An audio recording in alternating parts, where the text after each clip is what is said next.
les enfants. Alors voici notre deuxième séance du caté buissonnier. C'est l'occasion pour nous de nous rassembler là où nous sommes pour essayer de penser un petit peu à Dieu. Je sais que vous y pensez tous les jours, que vous faites votre petite prière, mais voilà, on va essayer de le faire ensemble. Et je vous propose de commencer comme d'habitude par ce petit temps de prière, en prenant ce chant que vous connaissez même en canon. Donc si vous êtes frères et sœurs et que vous connaissez ce canon, vous pouvez le chanter en canon. Je vais vous donner les paroles comme ça.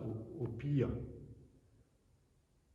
vous pouvez faire une photo d'écran pour avoir les paroles.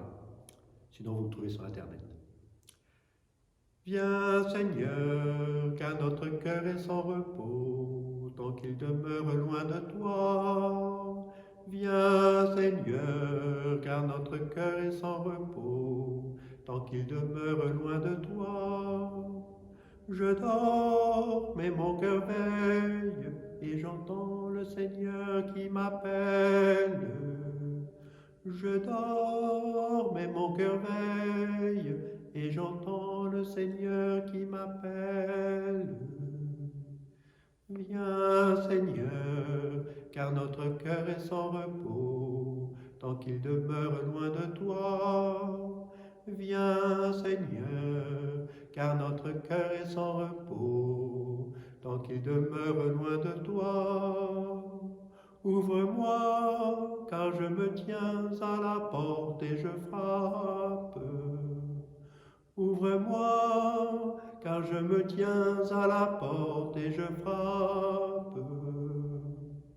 Viens Seigneur, car notre cœur est sans repos, tant qu'il demeure loin de toi. Viens Seigneur, car notre cœur est sans repos, tant qu'il demeure loin de toi. Si tu m'ouvres ton cœur, je ferai chez toi ma demeure. Si tu m'ouvres ton cœur, je ferai chez toi ma demeure. Viens Seigneur, car notre cœur est sans repos, tant qu'il demeure loin de toi. Viens Seigneur, car notre cœur est sans repos, tant qu'il demeure loin de toi. Au désert, je vais te conduire et parler à ton cœur. Au désert, je vais te conduire et parler à ton cœur. Viens Seigneur, car notre cœur est sans repos, tant qu'il demeure loin de toi. Viens Seigneur, car notre cœur est sans repos, tant qu'il demeure loin de toi. Et toi, tu me répondras comme au jour de ta jeunesse. Et toi, tu me répondras comme au jour de ta jeunesse. Viens Seigneur, car notre cœur est sans repos, tant qu'il demeure loin de toi. Viens Seigneur, car notre cœur est sans repos, tant qu'il demeure loin de toi. Viens Seigneur, car notre cœur est sans repos, tant qu'il demeure loin de toi. Mais nous savons que même si nous demeurons loin de Paris, loin d'une église, nous sommes tout près de toi, Seigneur. Nous sommes tout près de toi, parce que tu es en nous, et que nous sommes en toi. Et que quand nous sommes devant toi, nous sommes en communion avec tous ceux qui sont absents. Nous sommes en communion avec nos amis, nos copains. Nous sommes en communion aussi avec les personnes de votre famille.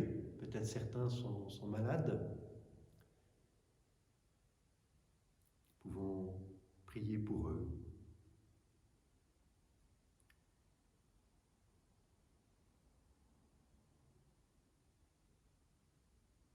notre cœur est sans repos, c'est-à-dire qu'il est excité, qu'il est énervé, qu'il est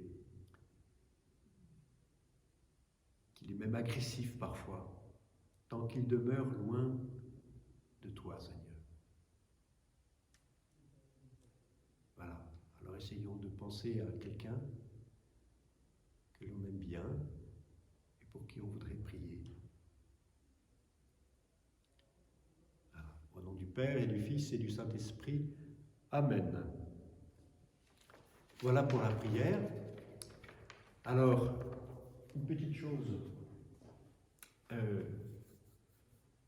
Dimanche qui arrive, c'est le 5e dimanche de Carême. Mais le dimanche suivant, c'est le premier jour de la Semaine Sainte. Alors vous allez dire, mais non, c'est lundi saint. Non, premier jour de la Semaine Sainte, c'est le dimanche, parce que le dimanche est le premier jour de la semaine chrétienne. Hein, vous savez que Dieu a créé le monde dans le livre de la Genèse en 6 jours, et le 7e, Dieu s'est reposé. Et le 8e, c'est en fait le dimanche. Le dimanche, c'est le jour de la résurrection de Jésus, donc c'est le premier jour de la nouvelle création, comme on dit. Et donc c'est pour ça que normalement, chez les chrétiens, on devrait commencer les semaines en commençant par le dimanche, lundi, mardi, mercredi, jeudi, vendredi, samedi. Et on s'arrête comme ça. Mais bon, comme les agendas sont faits différemment, les carnets de textes, etc., on finit par faire commencer la semaine un lundi, mais normalement c'est le dimanche. Et donc la semaine sainte, elle commence par le dimanche des rameaux. Alors vous le savez, à Saint-Denis, c'est un jour très fameux, puisque c'est le jour où nous avons un âne qui vient, et sur lequel les enfants peuvent monter les uns après les autres. Vous vous souvenez sans doute de cela. Alors évidemment, cette année, il n'y aura pas d'âne à cause du confinement. Les ânes sont confinés aussi. Et de toute façon, vous êtes confinés aussi. Donc on ne pourra pas faire de procession des rameaux. Mais on va quand même, ici, en tout cas à Saint-Denis, on va célébrer les rameaux juste avec les séminaristes.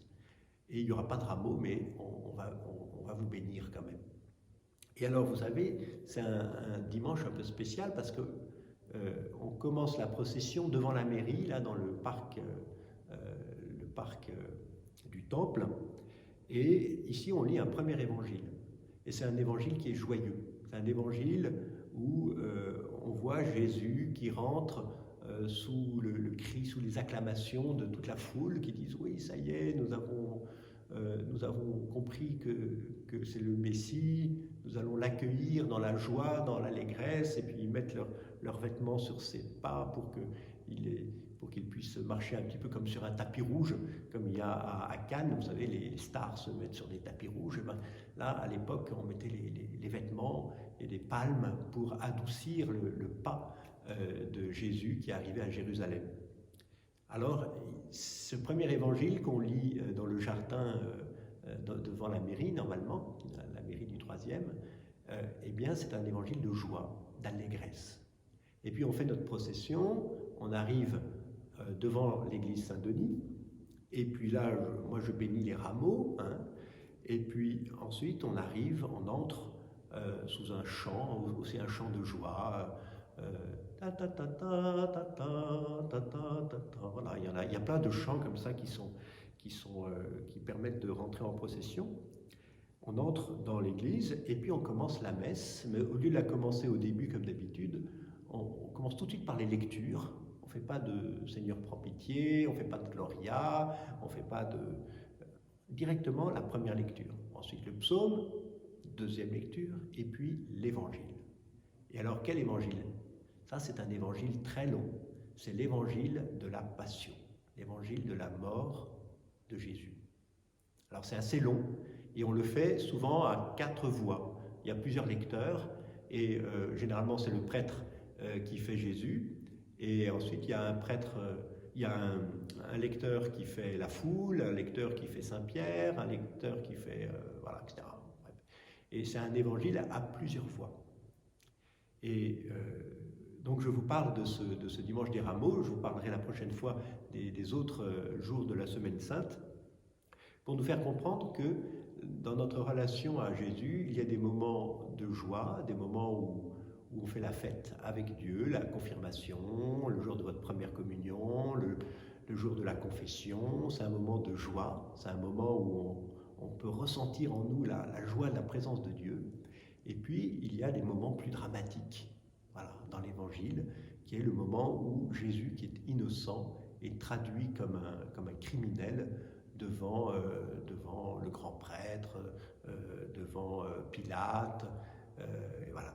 Et il est jugé, il est condamné à mort, et de la manière la plus horrible qui soit, mourir sur une croix. Alors, pour nous qui sommes dans une période un petit peu compliquée, où parfois on n'a pas l'impression que Dieu est toujours très présent, eh bien, souvenons-nous que pour les disciples de Jésus, ils ont aussi vécu cette période-là, au moment où ils ont vu Jésus être humilié devant eux. Et ils ne pouvaient pas réagir, ils ne pouvaient pas le défendre. Et même Jésus leur avait interdit de le défendre. Et puis Pierre, il a dit, bon, moi je ne vais pas te défendre, mais je vais rester tout près de toi, je serai là, par mon regard, je te soutiendrai, puis pas du tout. On voit qu'il a trahi Jésus et qu'il a, par 3 fois, avant que le coq ne chante, il a renié son ami Jésus et son maître. Comme nous, ça peut nous arriver aussi par des actes, par des moments où on se rebelle un petit peu, où on décide de se rebeller contre Jésus. Et Jésus ne nous en veut pas. C'est ça qui est extraordinaire. Il va pardonner à Pierre avec une facilité déconcertante. Et j'ajouterai un petit élément là, juste pour vous, les enfants. Vous voyez que l'école, ça nous permet souvent, et le caté d'ailleurs aussi, ça nous permet aussi de rencontrer d'autres enfants, de rencontrer, d'apprendre des choses. Quand on est toujours avec ses frères et sœurs, ou même tout seul, avec ses parents, voilà. Quand on est tout seul, avec toujours les mêmes personnes, il y a un moment où on a l'impression qu'on devient un petit peu fou. Parce qu'on a besoin de se changer les idées. Alors il faudrait un mode d'emploi pour pouvoir vivre en famille ou pour pouvoir vivre avec ses parents tout le temps, pendant plusieurs semaines. Et donc le mode d'emploi, c'est le même mode d'emploi que les hommes et les femmes qui décident de se marier ou les amis ensemble qui vivent des expériences très longues. Ils essayent s'ils veulent vivre leur réalité avec le bon Dieu, ils commencent par mettre le pardon comme le mot le plus important de leur semaine. Il faut pouvoir se pardonner.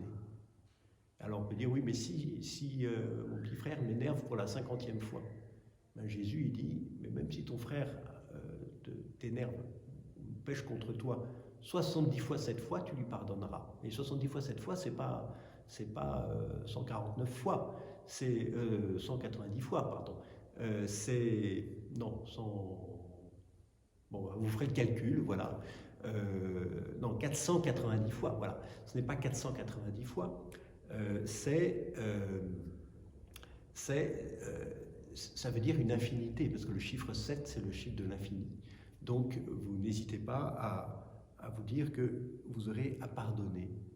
Et pardonner, ça veut dire, quand on doit se pardonner l'un l'autre, on se demande qui doit faire le premier pas. Ah ben c'est lui qui a commencé, donc c'est lui qui doit me demander pardon, parce que s'il ne me demande pas pardon, je ne lui pardonnerai pas. Et si on commence comme ça, on risque de ne pas se pardonner très souvent pendant ce temps de confinement. Voilà, donc la première chose, la sève de notre vie ensemble, c'est le pardon. S'il y avait juste une chose à retenir, c'est cela. Jésus, quand il était sur la croix, il a dit une parole. Seigneur, pardonne-leur, ils ne savent pas ce qu'ils font. Voilà. Alors maintenant, je ne vous renvoie pas avec vos catéchistes, mais ils vous ont préparé un mail normalement pour vous annoncer, pour vous parler de votre caté. En CM1, on devait faire quelque chose sur la confession. La confession, comme dit le pape François, si on ne peut pas, on ne peut pas. Alors on essaye on ferme les yeux un jour et on essaye de demander pardon dans notre cœur pour tout ce qu'on n'a pas fait. Et je peux vous garantir que le Seigneur, même sans prêtre, parce que les prêtres sont empêchés actuellement de le faire, même sans prêtre, il va vous donner vraiment son pardon. Et comme ça, vous aurez un cœur tout pur pour arriver aux fêtes de Pâques. À très bientôt les enfants.